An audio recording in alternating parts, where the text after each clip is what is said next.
Hi good morning. कैसे हैं आप सभी? आशा करते हैं आप सभी स्वस्थ होंगे। तो चलिए शुरू करते हैं हम लोग आज का अपना क्लास। आज हम लोग करने वाले हैं एलिगेशन। एलिगेशन को हिंदी में मिश्रण कहते हैं। मिश्रण का ये अपना जो क्लास है ये तीसरा क्लास है। इसके पहले दो क्लास हम लोगों ने किया है जिसमें हम लोगों ने ये देखा कि किस किस प्रकार से प्रश्न पूछता है। ठीक है, जो कोई भी एग्जाम देने जा रहे हैं हम, अगर वो वन डे एग्जाम है, मैथ्स रीजनिंग का सिलेबस है, उसमें मैथ्स पूछता है और मैथ में अगर वो एलिगेशन से क्वेश्चन ले रहा है तो कितने प्रकार से एग्जाम में प्रश्न पूछता है ये हम लोगों ने देखा है। थोड़ा सा बीच में क्या हुआ, टाइम की वजह से क्लास नहीं आ पाया।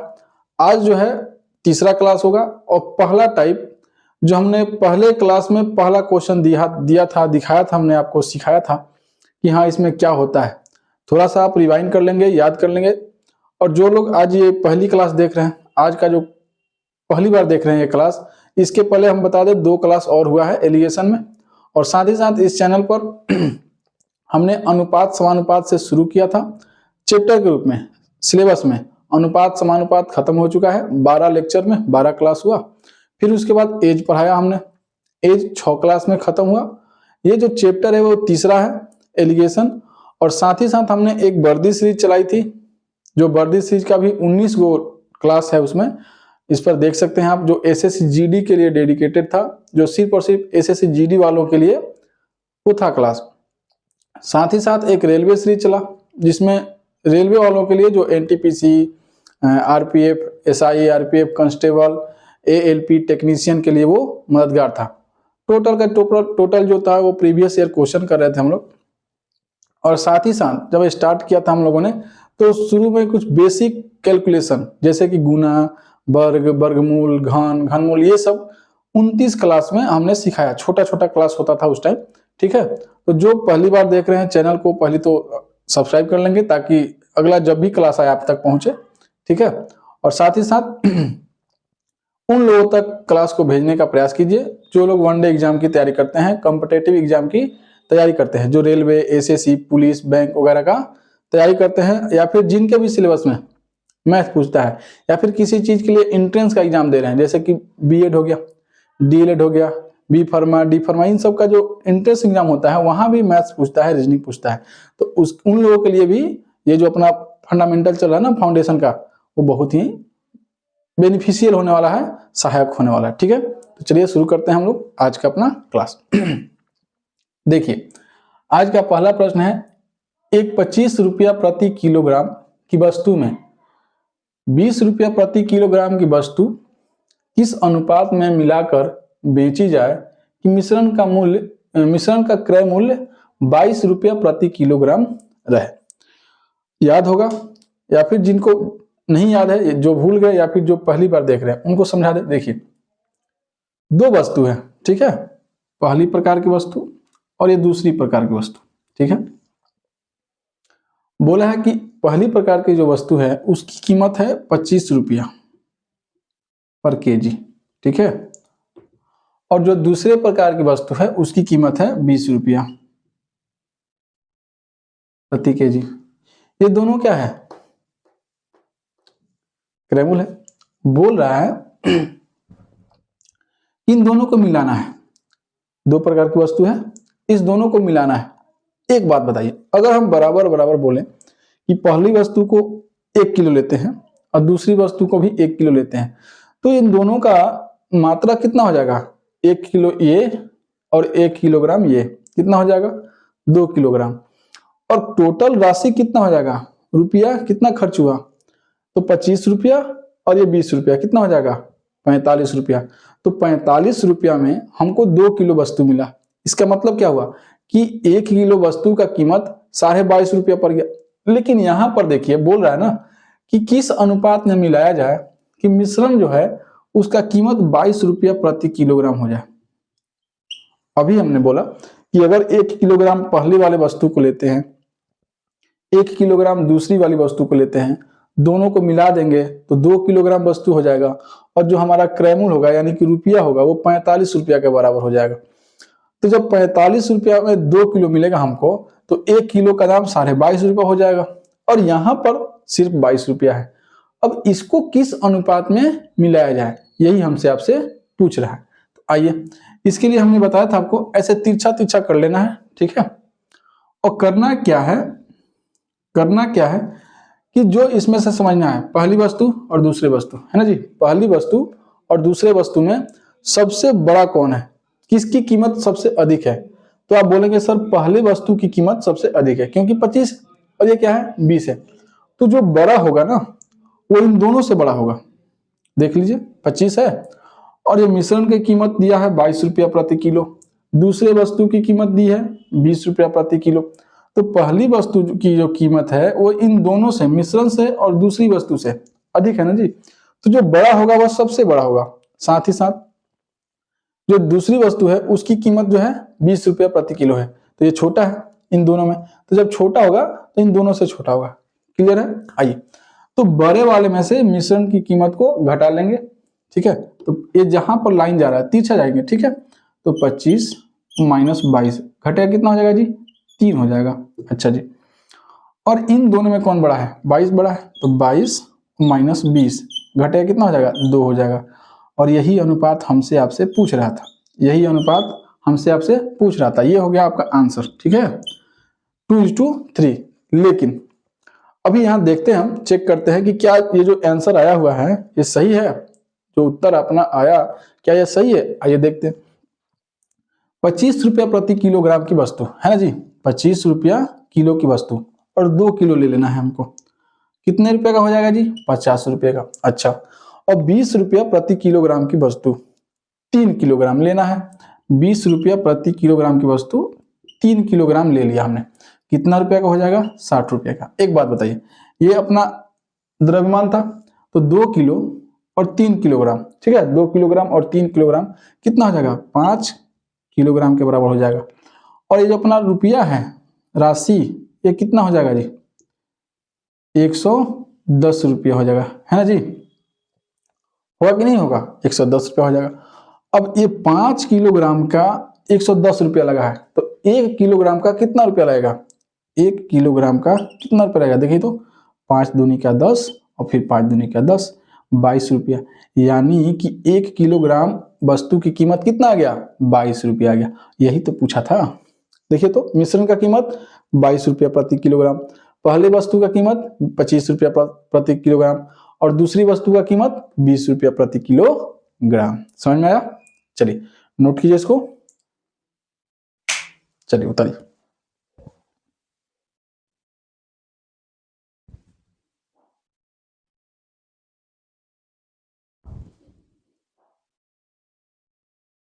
हाँ जी, समझ में आया इसका पहला वाला प्रश्न।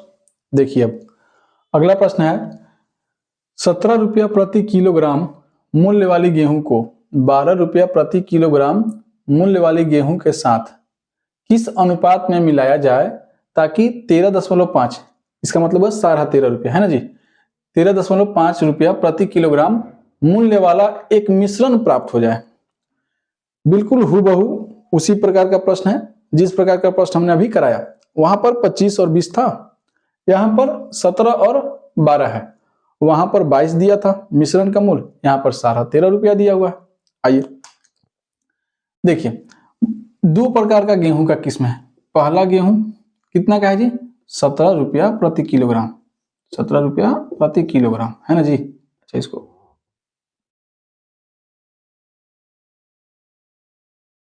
ठीक है, ये रुपया का सिंबल है। जीके में भी पूछता है कि इसका इस सिंबल को किसने बनाया है, ठीक है, देख लीजिएगा, स्टैटिक में आता है। हाँ जी, दूसरा है 12 रुपया प्रति किलोग्राम। क्लियर।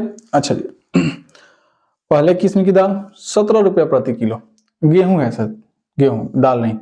दूसरी वस्तु जो है, दूसरा जो गेहूं है वो है 12 रुपया प्रति किलो, और जो मिश्रण है, मिश्रण जो दिया है वो 13 रुपया 50 पैसा, है ना जी, प्रति किलोग्राम दिया है। चलिए याद होगा। अगर एक बात फिर समझाते हैं, समझिएगा बात को। अगर हम इस 17 रुपया वाले जो गेहूं हैं, 17 रुपया वाला जो गेहूं है उसमें से 1 किलोग्राम ले लिया हमने, तो 17 रुपया मिलेगा। अच्छा जी, और 12 रुपया किलो वाला जो है उसको अगर 1 किलो ले लिया हमने, तो 12 और ये 17 दोनों जुट जाएगा ना जी, कितना हो जाएगा, 29 रुपया हो जाएगा। कितना हो जाएगा? 29 रुपया। और उस 29 रुपया में कितना गेहूं मिला? तो 2 किलो गेहूं मिला। तो अब बताइए कि कितना रुपया किलो पड़ा? 14.5 पड़ेगा जी। मिश्रण का मूल्य कितना हो जाएगा? 14.5 रुपया। लेकिन दिक्कत क्या है? दिक्कत यह है कि यहाँ पर 13.5 दिया हुआ है। ये जो अंतर आ गया, क्यों आ गया? क्योंकि बराबर बराबर मात्रा में नहीं मिलाया गया है। तो बोल रहा है कि किस गेहूं को कितनी मात्रा में मिलाया गया। ठीक है, उन दोनों का अनुपात बताइए। आइए, हमने क्या बोला कि जो बड़ा है वो सबसे बड़ा वाले को मिश्रण में से, मिश्रण का जो मूल्य है अगर वो छोटा है तो मिश्रण वाले में से वस्तु का मूल्य घटा लेते हैं। यदि वस्तु का मूल्य बड़ा है तो मिश्रण वाले को वस्तु के मूल्य में से घटा लेते हैं। ठीक है, तो यहाँ 17 है, यहाँ 13.5 है, तो 17 माइनस 13.5, ये 17 में से घट जाएगा, कितना जाएगा जी?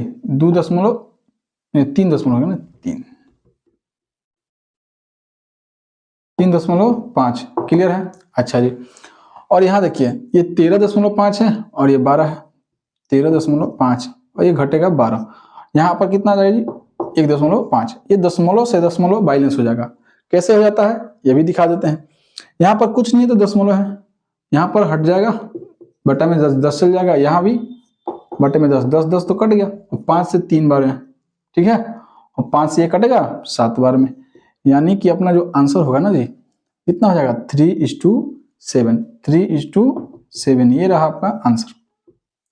सीखने वालों के लिए ये क्लास है, जो सीखना चाहते हैं, जिनको है कि हमको सीख जाना है, जिनको हीरो बनना है, वो जा सकते हैं। ठीक है, कहना नहीं चाहिए एक टीचर को ऐसा, लेकिन फिर भी हाँ, जिनको सीखना है वो क्लास को देखें।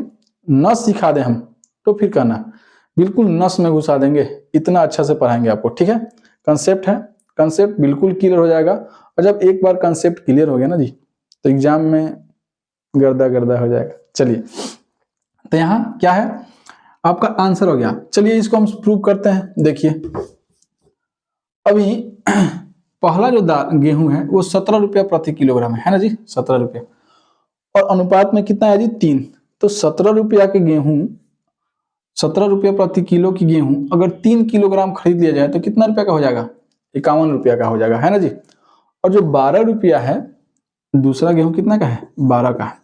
अब 12 रुपया वाला गेहूं जो है उसको अगर 7 किलोग्राम खरीद लिया तो कितना आ जाए जी? 84 रुपया। क्लियर है? अब देखिए यहाँ पर गेहूं हम कितना खरीदे? हमने गेहूं को कितना खरीद लिया? 3 गो यहाँ और 7 गो यहाँ, 10 किलोग्राम खरीदा। और यहाँ रुपया कितना खर्च हुआ? तो हमारा रुपया खर्च हो गया 135 रुपया हुआ।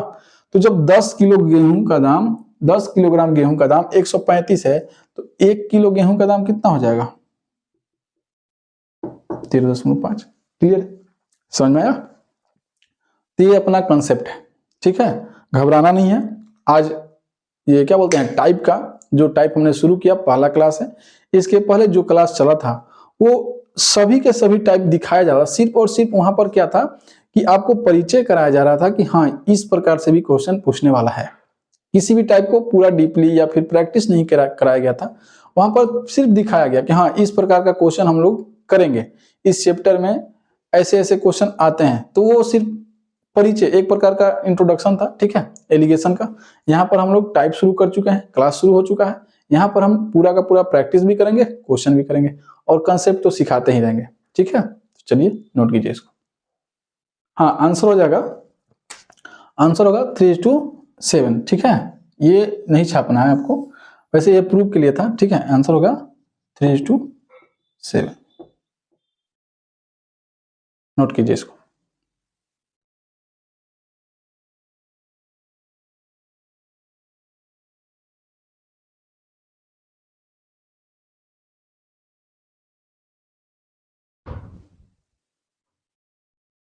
अगला प्रश्न है, 6.2 रुपया प्रति किलोग्राम वाले चावल और 7.2 रुपया प्रति किलोग्राम वाले चावल को किस अनुपात में मिलाया जाए ताकि मिश्रण 6.5 रुपया प्रति किलोग्राम हो जाए। आइए, अभी जो हम लोगों ने क्वेश्चन किया, दो क्वेश्चन किया ना, हमने 2 प्रश्न किया, वहां पर इसी प्रकार का था, सिर्फ यहां पर क्या दिया है? दशमलव में दे दिया। अच्छा यहाँ पर क्या है 6.2, इसका मतलब क्या हुआ जी, 6.20 का मतलब हुआ आपका 6 रुपया और 20 पैसा, ठीक है। 7.2 का मतलब क्या हुआ 7 रुपया और 20 पैसा, और 6.5 का क्या मतलब हुआ 5 रुपया और 6 रुपया और 50 पैसा। क्लियर है, कोई घबराने की बात नहीं है, सेम टू सेम वही प्रक्रिया करेंगे, ठीक है। पहला और ये दूसरा, पहले किस्म की चावल कितना मूल्य है जी इसका 6.2 रुपया प्रति किलोग्राम। क्लियर, और दूसरा जो है 7.2 रुपया प्रति किलोग्राम। अच्छा, दशमलव के बाद अगर कोई अंक आता है तो उसका तो वैल्यू है, और दशमलव के बाद पढ़ते भी हैं तो हम अंक ही पढ़ते हैं। जैसे अगर मान लीजिए, देखिए ध्यान से देखिए, अगर कहीं यहाँ लिखा है 0.2300, ठीक है, तो इसको हम क्या पढ़ेंगे, पढ़ते क्रम में हम पढ़ेंगे 0.23 पढ़ेंगे, ना कि 0.23 पढ़ेंगे या फिर 23, ऐसा नहीं बोलते हैं, ठीक है। 0.23 पढ़ेंगे। अगर ऐसा दिया हो 0.0023 तो क्या पढ़ेंगे 0.0023 पढ़ेंगे। अब ये नहीं बोलेंगे कि 0.0023 या फिर 0.23 नहीं बोल सकते। यहाँ पर अगर 0.23 बोलेंगे और यहाँ भी 0.23 बोलेंगे, ये दोनों अलग है, ये गलत हो जाएगा, ठीक है।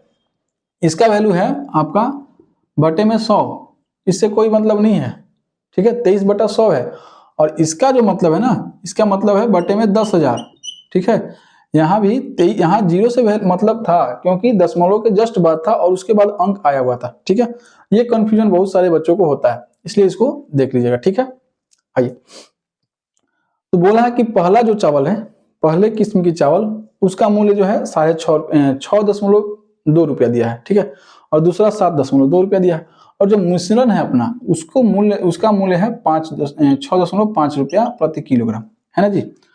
अब देखिए ऐसे जाएंगे ना तिरछा तिरछी, देखिए तो ये वाला बड़ा है, तो बड़ा वाले में से मिश्रण का मूल्य कम कर लेंगे, है ना जी। तो 7.2 माइनस 6.5, ठीक है। अच्छा जी, अब एक बात बताइए, 12 में से 5 जाएगा, यहाँ 7 हो जाएगा, ठीक है। कितना बचेगा जी 0.7 बचेगा, 70 पैसा।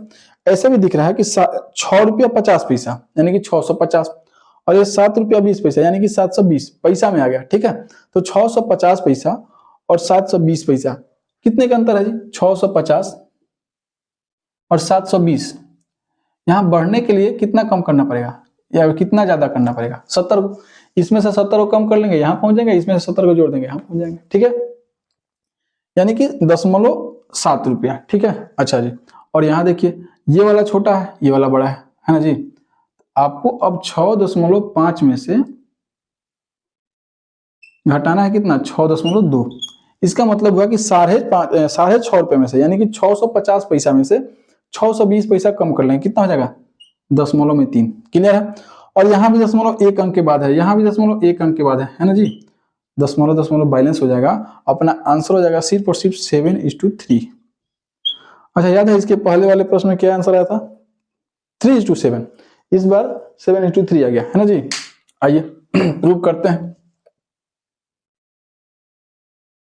देखिए तो, हाँ जी 6 रुपया 20 पैसा, 6 रुपया 20 पैसा यानी कि 6.2 रुपया।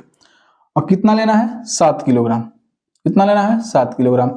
मूल्य कितना हो जाएगा हमारे पास, कितना हो जाएगा जी, कितना रुपया का लगेगा 7 दूनी का 14, 8 से 1, 7 42 से 43, 43 रुपया 40 पैसा, है ना जी। अच्छा, और जो दूसरे किस्म का चावल है उसका कीमत कितना है 7.2 रुपया प्रति किलोग्राम यानी कि 7 रुपया 20 पैसा, और कितना लिया है 3। अब कितना हो जाएगा 3 दूनी का 6, एक अंक के बाद दशमलव है, और 7 3 का 21, है ना जी, 21 रुपया 60 पैसा। अब हमारे पास कुल मिलाकर वस्तु कितना हो गया, चावल कितने किलोग्राम हो गया, तो 10 किलोग्राम चावल ले लिया हमने, है ना जी। और कितना रुपया खर्च किया, तो 4 और 6 10, 10 का 0 हारसिन 1। अच्छा, एक अंक के बाद दशमलव है, दशमलव लगा देते हैं, हारसिन 1 बचा हुआ है, और 3 है 1 4, और 4 और 1 कितना था 5 हो गया, है ना जी। हारसिन था ना 1 5, और ये कितना हो जाएगा 6। अब एक बात बताइए, दशमलव अभी हमने इसके पहले बताया ना, शुरू में स्टार्ट में ही हमने आपको दिखाया, दशमलव अगर किसी अंक के बाद या संख्या के बाद आता है और दशमलव के बाद सिर्फ 0 आ गया तो उसका कोई वैल्यू नहीं है, उसका कोई मतलब नहीं बनता है। दशमलव के बाद कोई अंक आ जाता है उसका वैल्यू होता है। दशमलव के बाद अगर पहले शून्य आ गया, जीरो आ गया और उसके बाद फिर अंक आ गया, उसका भी वैल्यू होता है। यहाँ पर दशमलव के बाद जीरो है, उसके बाद कोई अंक नहीं है, कोई संख्या नहीं है, और वैसे दशमलव के बाद कोई संख्या होता ही नहीं है, अंक ही होता है, ठीक है, वो एक एक करके ही लेते हैं। तो यहाँ पर हम लिख सकते हैं कि 10 किलोग्राम चावल का मूल्य 65 रुपया है। अब 1 किलोग्राम का निकालना है ना जी, वही तो मिश्रण है 6.5, 10 से भाग कर देंगे, यहाँ हटेगा, यहाँ दशमलव चढ़ जाएगा, ये हो गया, आ गया, प्रूव हुआ ये आपका, ठीक है। तो आशा करते हैं कि बहुत हद तक सीख गए होंगे आप। ये आज का अपना तीसरा प्रश्न था, है ना जी, नोट कीजिए इसको, चलिए नोट कीजिए।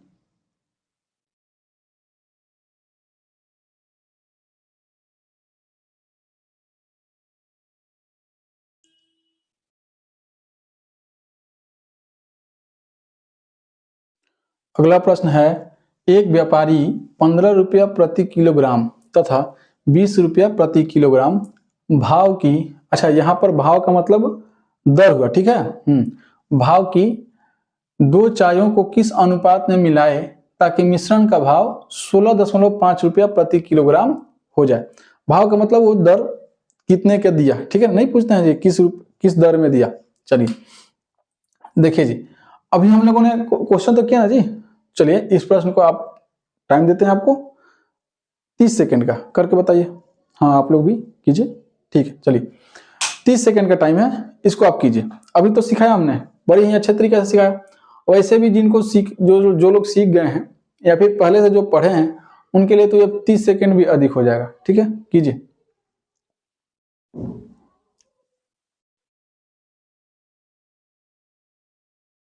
हो रहा हुआ, अच्छा ठीक, आपका, चलिए अच्छी बात। हाँ जी आ गया, हाँ जी आइए देखिए जी, कुछ लोगों का बना, आपका, हाँ जी तुम्हारा नहीं बना अभी तक, चलो कोई नहीं, आओ इस बार देखो, ठीक से समझो, ठीक है, चलिए हाँ जी आइए। बोला है कि चाय है और पहले किस्म की चाय जो है वो 15 रुपया प्रति किलोग्राम है ना जी, अच्छा, और दूसरे किस्म की चाय, अच्छा बनाते वक्त ऐसे प्रॉपर लिखेंगे जैसे हम लिख रहे हैं, ठीक है, पहला किस्म और दूसरा किस्म इस प्रकार से लिखेंगे हम, ठीक, ऐसे देखिए 15 रुपया प्रति किलोग्राम, ठीक, और दूसरा जो है वो 20 रुपया प्रति किलोग्राम है ना जी। और मिश्रण जो दिया है, जब भी लिखेंगे ना मिश्रण को बीच में लिखेंगे, पहले जो 2 किस्म होता है उस दोनों किस्म को लिखेंगे, क्लियर, हाँ जी, इस प्रकार से सेम टू सेम, समझ में आया। पहला काम डिसाइड करेंगे पहला और दूसरा, अगर ये पहला और दूसरा नहीं भी लिखते हैं ना तो कोई दिक्कत नहीं है, लेकिन ये लिखना पड़ेगा।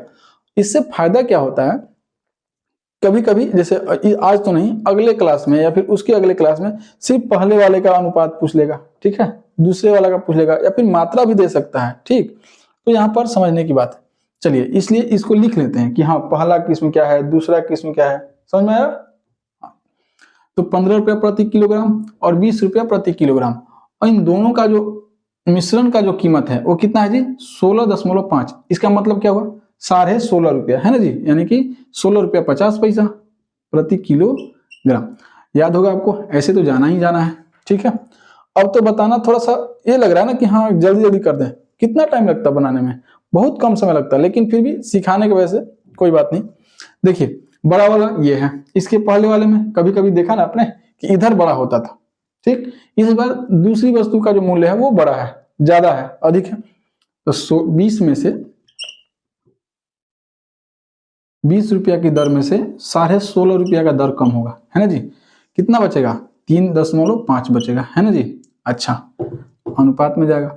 और यहाँ पर देखिए तो बड़ा क्या है, मिश्रण का मूल्य अधिक है पहले वस्तु के मूल्य से, यानी कि पहले किस्म की चाय के मूल्य से 16.5 रुपया, माइनस में कितना 15, यहाँ पर कितना आ जाएगा जी 1.5, क्लियर है। यहाँ पर भी दशमलव कटा, यहाँ पर भी दशमलव कटा, क्योंकि ये इजटू जो होता है, अनुपात का जो चिन्ह होता है ये बराबर के रूप में भी काम करता है। हमने जब आपको अनुपात समानुपात सिखाया या फिर बहुत सा ऐसा क्वेश्चन किया, जब हमने वर्दी सीरीज कर रहे थे हम लोग, वहां पर हमने देखा कि जितना बार भी अनुपात का क्वेश्चन है वहां पर हमने बताया, यहाँ भी बता देते हैं कि अगर कहीं इजटू लिखा हुआ है तो इसको हम बराबर भी ले सकते हैं, ठीक है, इसका मतलब बराबर भी होता है, बटा भी होता है, भागा भी होता है, क्लियर है। ये 1:2 या फिर ये सब आपस में क्या कह सकते हैं कि आप आपस में बराबर हैं, ठीक है, पर्यायवाची हैं, हिंदी में बोल सकते हैं। तो ये कितना है 3.5 और ये कितना था, कितना है 1.5, दशमलव दशमलव दशमलव के बाद यहाँ भी एक अंक, दशमलव के बाद यहाँ भी एक अंक, बैलेंस हो गया, समझ होगा मनु? हाँ जी। तो ये कटेगा 5 से 7 बार में, ये कितना 5 से 3 बार में, ये हो गया आपका आंसर। क्लियर है? इस बार भी आ गया कितना 7:3। इसके पहले भी शायद यही आया था, है ना जी।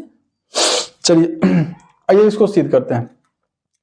चलिए आपका आंसर हो जाएगा, सिद्ध करें कि छोड़ दें, क्या बोलते हैं आप लोग? ऐसे कोई बात नहीं। देखिए अच्छा 15 किलोग्राम है और 7 किलोग्राम ले लिया, 15 रुपया प्रति किलो है और 7 किलोग्राम ले लिया, कितना हो जाएगा जी 105। दूसरे किस्म की वस्तु 20 रुपया के भाव से बेचा जा रहा है या फिर खरीदा जा रहा है, और कितना लिया 3, कितना हो जाएगा जी 60। अब बताइए कितना किलोग्राम खरीद लिया हमने 10, और इसका कुल कीमत कितना हुआ 165 रुपया, है ना जी। यही तो पूछा है दर, मिश्रण का दर मिस आ गया, दशमलव यहाँ टपक गया, यानी कि 16 रुपया 50 पैसा प्रति किलोग्राम मिश्रण का मूल्य आया। चलिए नोट कीजिए, आशा करते हैं बिल्कुल सीख गए होंगे आप लोग, ठीक है। फिर भी इसके बाद एक और क्वेश्चन लेते हैं, फिर अपना क्लास ओवर किया जाएगा। चलिए नोट कीजिए इसको।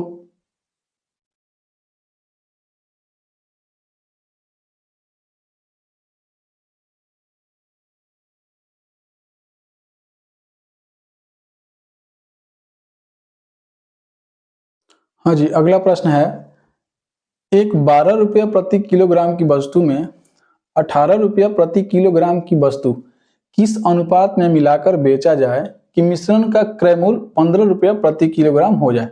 वैसे इसको मुज्जेबानी बना सकते हैं हम लोग, इसके पहले हम लोग यही टाइप कर रहे थे, इसको आप कीजिए, बन भी गया, क्या बात है, कितना है 1:1, अच्छा बराबर बराबर, हाँ ठीक है, 12 18 15, ठीक है, 3 3 का अंतर है, हाँ बिल्कुल सही बात है। आइए जो नए हैं, जो लोग नहीं बना पाए अभी तक, हाँ अब समझ में आ गया, हाँ क्लियर है। चलिए देखिए हाँ बना देते हैं, ठीक है। चलिए देखिए, हाँ जी क्वेश्चन बोला है कि 12 रुपया प्रति किलोग्राम की वस्तु है। पहली वस्तु ऐसे लिखेंगे, जिनको नहीं समझ में आया अभी तक, जिनका नहीं बना, हाँ आपका आ गया आधा, कोई बात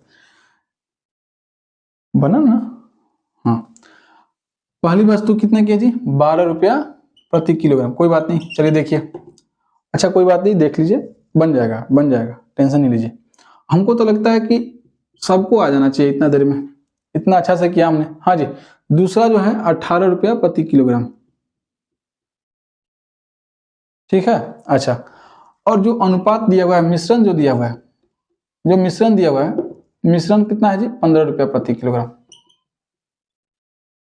देखिए तो ये 18 में से 15 जाएगा, कितना हो जाएगा 3, और इस 15 में से 12 जाएगा, कितना हो जाएगा 3, और 3 3 कट जाएगा, 1:1 आया तो था मनीष का, है ना जी। चलिए इसको भी प्रूव कर लेते हैं, जब सारा क्वेश्चन प्रूव किया तो इसको भी देख लेते हैं, है ना जी। हाँ देखिए 12 रुपया प्रति किलो, अच्छा ये इसको लिखना जरूरी नहीं है। चलिए आप लोग समझ रहे हैं ना जी, यहाँ पर 12 रुपया प्रति किलोग्राम दर है, समझ में आ रहा है? हाँ जी, 12 रुपया प्रति किलोग्राम की वस्तु कितना लिया 1 किलोग्राम लिया, कितना रुपया खर्च हुआ 12 रुपया। अच्छा 18 रुपया प्रति किलोग्राम की वस्तु 1 किलो लिया, 18 रुपया प्रति किलोग्राम की वस्तु 1 किलो ले लिया, कितना रुपया खर्च किया 18 रुपया, कितना हो गया 13 रुपया खर्च हुआ, और 2 किलोग्राम 2 केजी वस्तु खरीदा हमने, है ना जी। 30 रुपया खर्च हुआ और 2 किलोग्राम वस्तु खरीद लिया। तो एक बात बताइए, 1 किलोग्राम वस्तु की कीमत कितना हो जाएगा 15 रुपया, जो कि दिया हुआ था, यही तो था 15 रुपया प्रति किलोग्राम मिश्रण का मूल्य, ठीक है, समझ में आया। तो देखिए अपना क्लास आज का लगभग, आज का क्लास यहीं खत्म करते हैं हम लोग। क्या बोले, हाँ क्या पटना, अच्छा हाँ ये तो बहुत बुरा हो रहा है, अच्छी बात नहीं है। एक तो अपने यहाँ कोई भी एग्जाम होता नहीं है सही से, ठीक है, जल्दी वैकेंसी नहीं, बिहार का ये प्रॉब्लम है, बिहार का कोई भी एग्जाम जल्दी नहीं आता है। अगर बीपीएससी छोड़ दिया जाए तो इसके पहले 2-3 साल पहले में कितना देर आता था। याद होगा बिहार एसएससी 2014-22 में ज्वाइनिंग हुआ उसका, ठीक है। सीजीएल वाला, हाँ ये सब होते रहता है, बिहार का ये अपना लगा हुआ है, ठीक है। हाँ ये तो बुरा हुआ, लाठीचार्ज वाला नहीं होना चाहिए था, लाठीचार्ज करना ये सही बात नहीं लगा। जो लोग बोल रहे हैं ना कि उनकी समस्या सुनी जाए कि क्या हुआ है वहां पर। हमें भी बताया लोगों ने कि बायोमेट्रिक नहीं हुआ कहीं, किसी किसी जगह पर कहीं कहीं बायोमेट्रिक नहीं हुआ। जैसे हमारे एक स्टूडेंट है, उसने बताया कि सर सिवान में हमारा जहाँ पर सेंटर था वहां पर बायोमेट्रिक नहीं हुआ।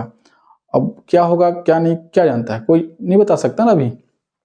तो परेशानी तो हुई है, और अगर परेशानी नहीं हुई होती तो फिर इतने बच्चे क्यों जाते वहां पर, है कि नहीं। इतनी ठंड में हम लोग क्लासरूम में हैं या फिर घर पर रहते हैं हम लोग, तो इतनी ठंड लग रही है।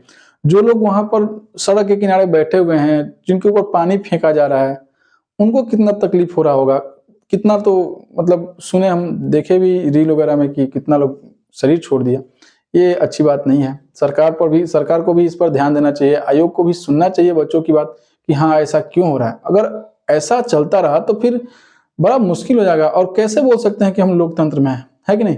लोकतंत्र है, हर किसी को अपनी बात कहने की आजादी है, हर किसी को अपनी बात बताने की आजादी है, प्रोटेस्ट करने की आजादी है। और अगर आयोग कहता है, आयोग को अगर दिखाया जा रहा है कि हाँ ये ऐसा प्रॉब्लम हुआ है, बताया जा रहा है, साक्ष्य भी दिया जा रहा है, तो इस पर विचार करना चाहिए। गहन चिंतन का विषय है, इस पर तो गंभीरता से विचार करना चाहिए, ठीक है, सरकार को भी, आयोग को भी। और जो बच्चे प्रोटेस्ट कर रहे हैं, हमारी उनके साथ सप्रेम सद्भावना है, ताकि उनकी बात सरकार जल्द सुने और जल्द से जल्द ये आंदोलन खत्म हो और री एग्जाम का जो मांग चल रहा है इसको पूरा किया जाए, ठीक है। चलिए धन्यवाद। तो आज के लिए इतना ही रहने देते हैं। आप लोग अपने स्वास्थ्य पर ध्यान दीजिए, क्योंकि ठंड बहुत है। अगर कहीं दिक्कत हो जाए तो फिर आपकी तैयारी मुश्किल में पड़ सकती है, ठीक है। और स्टूडेंट के लिए एक एक दिन बड़ी ही कीमती होता है, बड़ा ही बेशकीमती है, क्योंकि एक दिन में आप जो सीखेंगे, हो सकता है कि वही क्लास एग्जाम में आ जाए और 1 नंबर का छूट जाए। अगर 1 नंबर बहुत बड़ा होता है, नंबर 1 नंबर, जो लोग कहते हैं ना एग्जाम में कि मेरा 1 नंबर से रह गया, अरे बाबू वही 1 नंबर नहीं ला पाए थे ना आप, तो वो 1 नंबर बहुत अधिक होता है, ठीक है। कितने लोगों का तो दशमलव में, पॉइंट में चला जाता है, 0.225 से छट गया कोई लड़का, कोई दशमलव में छट गया, ये तो बहुत कॉमन बात है। तो एक दिन का कीमत बहुत होता है।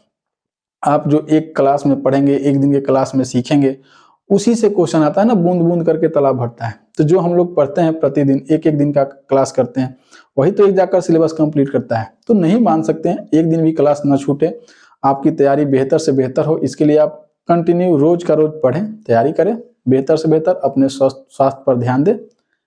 और ठंडी का मौसम है अपने यहाँ बिहार में, ठंड बहुत ज़्यादा पड़ रही है, तो इसलिए ठंड से भी बचने की जरूरत है। चलिए मिलते हैं फिर अगली क्लास में, तब तक के लिए धन्यवाद। अगर वीडियो अच्छी लगी हो, क्लास अच्छा लगा हो, अगर आपको सीखने को मिला हो, तो वीडियो को लाइक कर दीजिएगा, शेयर कर दीजिएगा। अगर अभी तक चैनल को सब्सक्राइब नहीं किया, चैनल पर नए हैं, तो चैनल को सब्सक्राइब कर दीजिएगा।